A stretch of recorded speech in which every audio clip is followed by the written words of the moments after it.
গত 3 দিন ধরে ভাঙড়ের মাটিতে এক হারবাদ 34 বছর ধরে যে সিপিএম এর লাল সন্ত্রাস লুট করেছে, আজকে তৃণমূল কংগ্রেসে এসে পুরনো তৃণমূল কংগ্রেসদের উপরে আক্রমণ করছে। আপনারা জানেন আমি ভাঙড়ের ছেলে। আমি শুধু তৃণমূল কংগ্রেস গঠন হওয়ার পর থেকে রাজনীতি করিনি। মমতা বন্দ্যোপাধ্যায় যখন 84 সালে যাদবপুর লোকসভায় দাঁড়ায় তখন থেকে আমি দিদির সাথে রাজনীতি করি।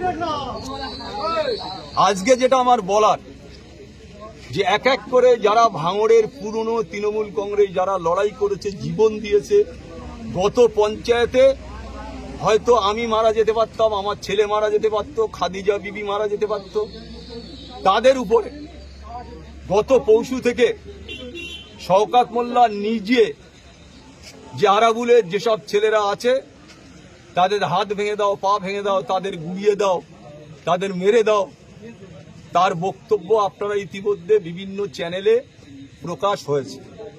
আমি শুধু আজকে একটা কথা অনুরোধ রাখবো মাননীয় মুখ্যমন্ত্রীর কাছে, যে আমরা এই দলটা করব কি করব না।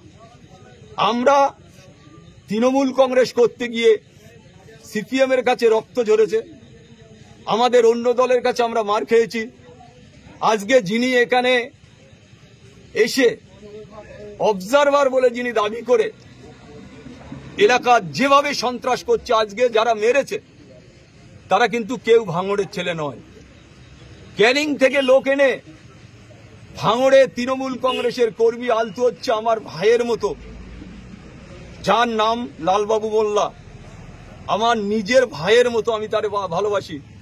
24টা ঘন্টা আমার সাথে থাকে, আপনারা মিডিয়ার লোক সবাই জানেন। তার গাড়ি ভাঙা হয়েছে, তাকে মেরে দেবারও ষড়যন্ত্র হয়েছিল, কোন রকম ভাবে সে প্রাণে বাঁচে। যে অফিসটায় আমি ভোজেরাটে বসি সে অফিসটা পর্যন্ত গুড়িয়ে দেওয়া হয়েছে।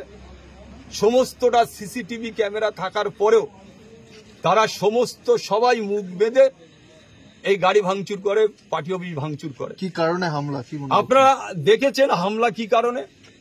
আরাবুল ইসলামের গোষ্ঠী করে, ফেসবুকে কোন ছবি ছাড়ে আরাবুল ইসলামের, সেটা হচ্ছে কারণ। আপনারা দেখেছেন গত পরশুকার দিন, আপনারা গতকালই বাপি আমাদের প্রাক্তন প্রধান, ওর ওয়াইফ দুবারের প্রধান, ও অঞ্চলের এখনো ভগবানপুর অঞ্চলের সভাপতি, তাকে মারা হয়েছে, তার বউকে মারা হয়েছে। যেভাবে এরা নোংরামু করছে, আজকের আপনারা দেখবেন সর্বত্র বোমা ফাটছে। কেন? একটা সন্ত্রাস কায়েম করার জন্য ভাঙড়ে নতুন করে শওকত মোল্লার নেতৃত্বে গোটা ভাঙড়ে যারা পুরনো তৃণমূল কংগ্রেস আছে তাদের উপরে আক্রমণ করা চলছে। আমি শুধু দিদির কাছে হাত জোড় করে অনুরোধ রাখবো, অভিষেক বন্দ্যোপাধ্যায় আমার নেতা, আমার নেত্রী হচ্ছে মমতা বন্দ্যোপাধ্যায়।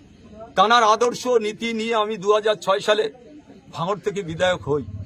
তানার আশীর্বাদ এখনো, আমি তানার কাছে শুধু হাত জোড় করে বলবো যে আমরা কোন পথে যাব, এর বিচার আমরা চাই।